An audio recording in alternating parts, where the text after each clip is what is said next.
नमस्कार, दिन भर की बड़ी खबरों में आपका स्वागत है। मैं हूं परवीन शेख।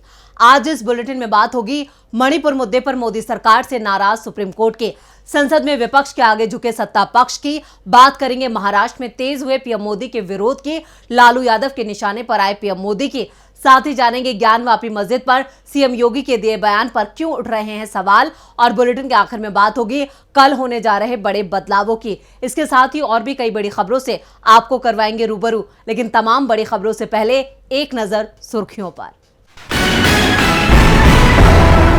राष्ट्रपति द्रौपदी मुर्मू से मुलाकात करेंगे मणिपुर से लौटे 21 इंडिया सांसद, कांग्रेस प्रमुख खड़गे भी रहेंगे मौजूद। लालू यादव के परिवार की 6 करोड़ की संपत्ति जब्त, जमीन के बदले नौकरी मामले में ईडी का एक्शन। कांग्रेस ने गिनाया मोदी सरकार का एक और झूठ, बताया पीएम दावा करते हैं कि उनकी सरकार ने बनाए 74 एयरपोर्ट, जबकि हकीकत में 2014 के बाद सिर्फ 11 नए एयरपोर्ट का हुआ निर्माण। तेजी के साथ बंद हुआ शेयर बाजार, सेंसेक्स 367 अंकों की तेजी के साथ 66,528 अंक पर हुआ बंद, निफ्टी 108 अंक की तेजी के साथ 19,754 अंक पर हुआ बंद। ये तो थी सुर्खियां और अब बात आज की सबसे बड़ी खबर की। मणिपुर मामले में आज सुप्रीम कोर्ट में सुनवाई हुई और सुनवाई के दौरान सीजेआई ने केंद्र और मणिपुर सरकार को जमकर सुनाया। महिला सुरक्षा के हालात पर सवाल उठाए और दोनों ही सरकारों को नोटिस जारी किया। ये सुनवाई पीड़ित महिलाओं की याचिका पर हो रही थी। तो आज कोर्ट में क्या कुछ हुआ, देखते हैं ये रिपोर्ट। मणिपुर मामले में आज सुप्रीम कोर्ट में chief justice DY Chandrachud, justice JB Pardiwala और जस्टिस मनोज मिश्रा की बेंच में सुनवाई हुई। इसे लेकर मणिपुर में उत्पीड़न का शिकार 2 महिलाओं ने सुप्रीम कोर्ट का दरवाजा खटखटाया था। पीड़ित महिलाओं की ओर से वरिष्ठ वकील कपिल सिब्बल पेश हुए और उन्होंने कहा कि पीड़िताएं नहीं चाहती हैं कि मामले की जांच सीबीआई से कराई जाए। हम चाहते हैं कि एक स्वतंत्र एजेंसी इसकी जांच करे। लॉ ऑफिसर या अटॉर्नी जनरल निगरानी कैसे करेंगे और क्या निगरानी करेंगे, और अगर कोई पक्षपात हुआ तो पुलिस उन लोगों के साथ मिलकर काम कर रही है जो महिलाओं को निशाना बना रहे हैं। पुलिस इन महिलाओं को ले गई और भीड़ में छोड़ दिया। इसके बाद भीड़ ने वो किया जो सामने है। महिलाओं के पिता और भाई की जान ले ली गई, लेकिन उनकी बॉडी अभी तक नहीं मिली। 4 मई की घटना है, 0 एफआईआर दर्ज की गई और वो भी 18 मई को। जब कोर्ट ने इस मामले पर सुनवाई की तो कुछ हुआ। हमारे पास अब किसका भरोसा है? ऐसी कई घटनाएं हैं। सिब्बल ने मामले का ट्रायल असम ट्रांसफर किए जाने का भी विरोध किया। उन्होंने कहा कि हमने मामले को मणिपुर से बाहर रखने की बात कही थी, लेकिन ये असम में हो ये नहीं। कुकी समुदाय की तरफ से वरिष्ठ वकील कॉलिन गोंजाल्विस ने कहा, इस मामले की जांच एसआईटी करे, इसमें रिटायर्ड डीजीपी को शामिल किया जाए। पीड़ित महिलाओं की वकील इंदिरा जयसिंह ने कहा कि इस मामले की जांच एक हाई पावर कमेटी करे, इनमें ऐसे केस देखने वाली महिलाओं को शामिल किया जाए। जबकि केंद्र सरकार की ओर से दलील दी गई कि मणिपुर में जो हुआ वो बंगाल और राजस्थान में भी हो रहा है। पंचायत कैंडिडेट के साथ बंगाल में जो दुर्व्यवहार हुआ वो सभी ने देखा है। केंद्र की दलील पर कोर्ट ने कहा कि यह हमारे समाज की सच्चाई है, लेकिन मणिपुर में जो हुआ उसे सिर्फ ये कह देने से सही नहीं ठहराया जा सकता कि ये हर जगह हो रहा है। क्या आप ये कहना चाह रहे हैं कि सभी महिलाओं की रक्षा करो या फिर किसी की ना करो? अदालत ने अटॉर्नी जनरल से पूछा, क्या आप कहते हैं कि 6000 एफआईआर फाइल हुई हैं? डिटेल क्या है? महिलाओं के खिलाफ कितने अपराध हुए?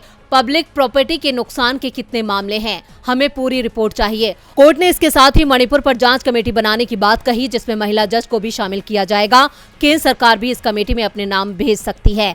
सुप्रीम कोर्ट के रुख से मोदी सरकार की मुश्किलों में इजाफा होने वाला है। संसद में भी मोदी सरकार मुश्किल में दिख रही है। संसद में मॉनसून सत्र का आज 8वां दिन था। आज भी दोनों सदनों में मणिपुर का मुद्दा छाया रहा।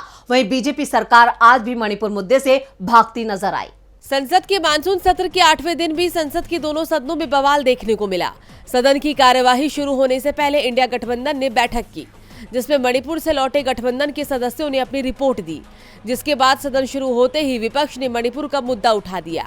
राज्यसभा में मल्लिकार्जुन खड़गे के बयान को लेकर भी टकराव देखा गया।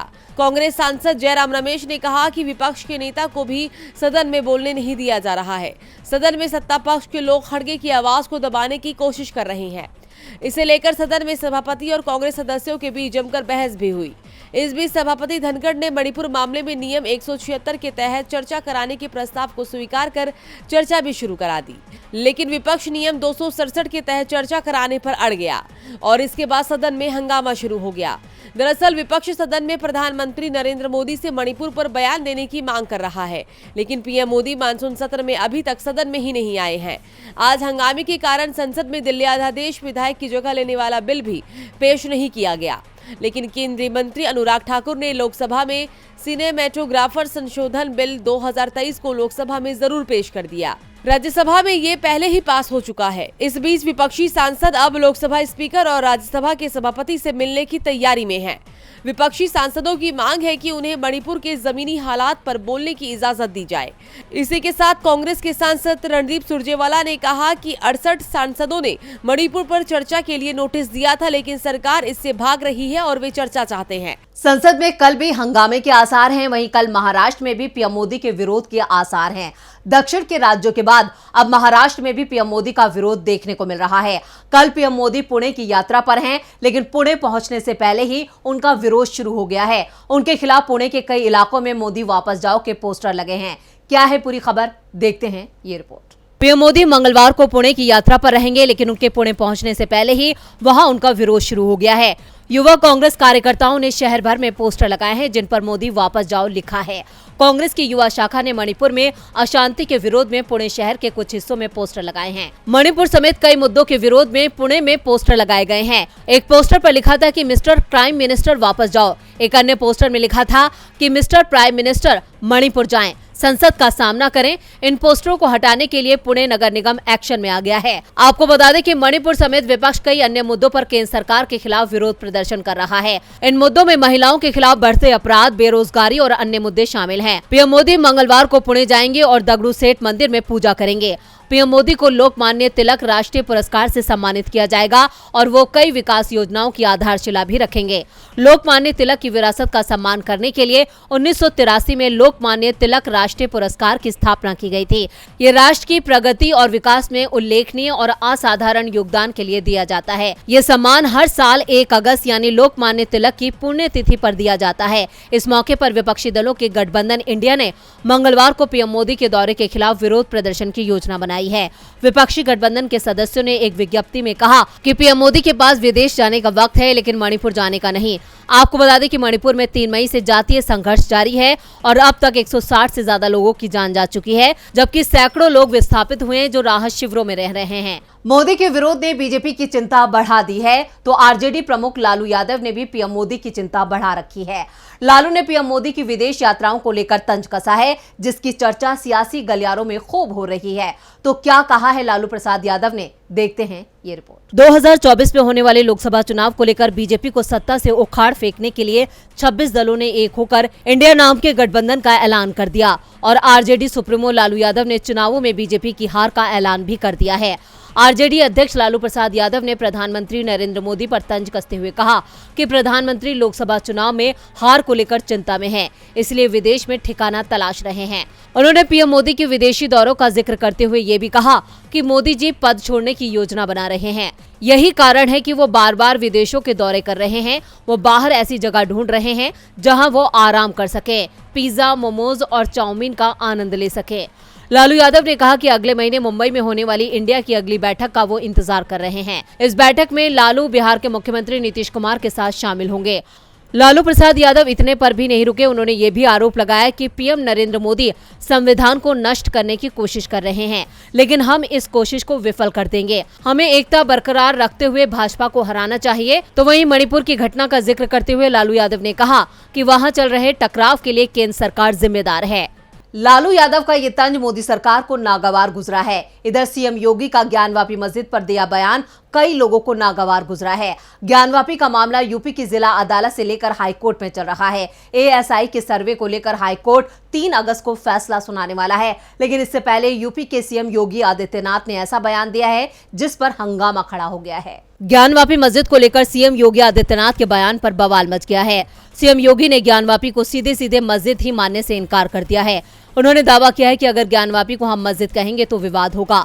भगवान ने जिसको दृष्टि दी है वो देख ले त्रिशूल मस्जिद के अंदर क्या कर रहा है। हमने तो नहीं रखे हैं ना, ज्योतिर्लिंग हैं, देव प्रतिमाएं हैं। मुस्लिम समाज को ऐतिहासिक गलती दुरुस्त करनी चाहिए। ये बयान योगी आदित्यनाथ ने यूपी के सीएम के रूप में दिया है या फिर बीजेपी के नेता के रूप में। अब इसी पर सवाल खड़े हो गए हैं, क्योंकि ज्ञानवापी मस्जिद के मामले को लेकर हाईकोर्ट सुनवाई कर रहा है। कोर्ट भी उसे मस्जिद मानकर ही सुनवाई कर रहा है, लेकिन यूपी के सीएम इसे कुछ और ही मानकर बयान दे रहे हैं। सीएम के बयान पर AIMIM चीफ असदुद्दीन ओवैसी ने करारा जवाब दिया है। उन्होंने कहा कि सीएम योगी सांप्रदायिकता फैलाने का काम कर रहे हैं। मुख्यमंत्री को कानून का पालन करना चाहिए, वो मुसलमानों पर दबाव डाल रहे हैं। मुस्लिम पक्ष इस मामले में हाई कोर्ट में है और 1-2 दिन में फैसला आने वाला है। तो वहीं सपा सांसद शफीकुर रहमान बर्क ने दावा किया कि मुसलमानों से कोई गलती नहीं हुई है और ज्ञानवापी पर कानूनी हक भी उन्हीं का है। बर्क ने कहा कि जबरदस्ती ज्ञानवापी को मंदिर बताया जा रहा है। वहाँ कोई त्रिशूल नहीं था, ना तो ऐसा कुछ मिला है और न ही हम ऐसा मानते हैं। देश के अंदर कानून मौजूद है, लोकतंत्र है। देश में सबको हर मजहब वाले को अपने अपने मजहब पर रहने और अपनी बात कहने का हक दिया गया है। दूसरों को भी जीने का मौका दीजिए। उनके साथ इस तरह की ज्यादती करना गलत है। इसी कड़ी में all India Muslim personal law board के संस्थापक सदस्य मोहम्मद सुलेमान ने कहा, सीएम के बयान से तकलीफ हुई। सीएम को कानून सम्मत बात कहनी चाहिए। 1991 में जो कानून बना उसकी रक्षा करनी चाहिए। सीएम का बयान योगी या फिर पुजारी की तरह दिया गया है। ये बयान एक पक्ष के लिए दिया गया है। योगी का ये बयान सवालों में आ गया है। सवाल तो आज सुप्रीम कोर्ट ने केंद्रीय जांच एजेंसी पर खड़े किए हैं। सुप्रीम कोर्ट ने कर्नाटक के उप मुख्यमंत्री DK शिवकुमार के खिलाफ भ्रष्टाचार के मामले पर रोक लगाने वाले कर्नाटक हाईकोर्ट के अंतरिम आदेश में हस्तक्षेप करने से इनकार कर दिया है। सर्वोच्च अदालत के इस फैसले से केंद्रीय जांच एजेंसियों और बीजेपी को जोरदार झटका लगा है। क्या है पूरी खबर, देखते हैं ये रिपोर्ट। कर्नाटक विधानसभा चुनाव में कांग्रेस की जीत में बड़ी भूमिका निभाने वाले DK शिवकुमार को आज सुप्रीम कोर्ट से बड़ी राहत मिली है। वहीं DK को फंसाने की मोदी सरकार की चाल नाकाम हो गई है। आपको बता दें कि कर्नाटक के उप मुख्यमंत्री DK शिवकुमार के खिलाफ आय से अधिक संपत्ति के मामले में जांच पर अंतरिम रोक लगाने का हाईकोर्ट का फैसला जारी रहेगा। DK शिवकुमार के खिलाफ मामलों पर रोक जारी रहेगी। सुप्रीम कोर्ट ने कर्नाटक हाईकोर्ट के फैसले में दखल देने से इनकार कर दिया है। CBI की जांच पर रोक हटाने की याचिका को खारिज कर दिया गया है। सुप्रीम कोर्ट ने कहा कि हाईकोर्ट मेरिट पर सुनवाई कर मामले में फैसला दे। सुप्रीम कोर्ट CBI की ओर से दायर याचिका पर सुनवाई कर रहा था। कर्नाटक हाईकोर्ट ने 10 फरवरी को शिवकुमार के खिलाफ भ्रष्टाचार के मामले में CBI की कार्रवाई पर रोक लगा दी थी। बाद में अलग अलग तारीखों पर रोक को और बढ़ा दिया गया था। आयकर विभाग ने 2017 में शिवकुमार के खिलाफ छापा मारा था, जिसके आधार पर ED ने उनके खिलाफ जांच शुरू की थी। सर्वोच्च अदालत के इस फैसले से बीजेपी और केंद्रीय जांच एजेंसियों के मंसूबों पर पानी फिर गया है। आपको बता दें कि कर्नाटक विधानसभा चुनाव में कांग्रेस को जीत दिलाने के बाद DK शिवकुमार ने 2024 लोकसभा चुनाव में कर्नाटक की 28 लोकसभा सीटों में से 25 सीटों को जीतने का लक्ष्य रखा है। 2 अगस्त को पार्टी आलाकमान के साथ कर्नाटक के नेताओं की बैठक पर DK ने मीडिया से बात करते हुए कहा कि हमें 2024 लोकसभा चुनाव के लिए कार्य योजना को अंतिम रूप देना है। मैं सभी नेताओं की जिम्मेदारी तय करना चाहता हूं कि कैसे उम्मीदवारों का चयन किया जाए। उम्मीदवारों को चुनने के लिए मापदंड तय करने हैं। 2 अगस्त को दिल्ली में बैठक के लिए सभी वरिष्ठ नेताओं को बुलाया गया है। और बुलेटिन के आखिर में बात कल होने वाले बड़े बदलावों की। आज 31 जुलाई 2023 यानी मौजूदा महीने का आखिरी दिन है। मंगलवार से नया महीना अगस्त शुरू होने वाला है। अक्सर महीने की पहली तारीख को नियमों में कुछ ना कुछ जरूरी बदलाव होते हैं। ऐसे में 1 अगस्त से देश में कई सारे नियम बदल जाएंगे, जिसका आपकी जेब पर सीधा असर पड़ सकता है। देखते हैं ये खास रिपोर्ट। हर महीने की 1 तारीख से कुछ बदलाव होते हैं और ये बदलाव आपके बजट पर असर डालने वाले हैं। बिना फाइन इनकम टैक्स रिटर्न दाखिल करने की आज आखिरी तारीख है। ऐसे में अगर आपने अभी तक अपना ITR फाइल नहीं किया है तो इसे आज जरूर निपटा लें, वरना कल यानी 1 अगस्त से पेनल्टी देकर ITR दाखिल करना होगा। अगस्त महीने की पहली तारीख को LPG सिलेंडर के दामों में भी बदलाव हो सकते हैं। इसके साथ ही CNG और PNG की कीमतों में भी बदलाव के आसार हैं। 1 अगस्त से ट्रैफिक से जुड़े नियमों में बड़ा बदलाव होने जा रहा है। 1 अगस्त से ड्राइविंग लाइसेंस और इंश्योरेंस के बिना गाड़ी चलाने वालों को 5-5 हजार रुपए का जुर्माना देना पड़ेगा। वहीं ड्रिंक एंड ड्राइव यानी नशे में गाड़ी चलाने वालों को जुर्माने के साथ साथ 6 महीने जेल की हवा भी खानी पड़ेगी। 1 अगस्त से बैंक ऑफ बड़ौदा चेक से जुड़े अपने नियमों में बदलाव करते हुए भुगतान पॉजिटिव पे सिस्टम लागू करने जा रहा है। इस सिलसिले में बैंक ऑफ बड़ौदा ने अपने ग्राहकों को जानकारी दी है। एक्सिस बैंक ने क्रेडिट कार्ड का इस्तेमाल करने वालों को झटका देते हुए कैशबैक और इंसेंटिव पॉइंट्स कम करने का फैसला किया है। अमृत कलश योजना में निवेश करने की आखिरी तारीख 15 अगस्त 2023 है। ऐसे में अगर आप भी इस स्कीम में निवेश करना चाहते हैं तो समय से पहले ये काम कर लें। बैंक से जुड़े अगर आपके कोई भी जरूरी काम है तो उसे भी निपटा लें, क्योंकि बैंक अगस्त महीने में अलग अलग जगहों पर 14 दिन बंद रहेंगे। इसमें शनिवार और रविवार की छुट्टियां भी शामिल हैं।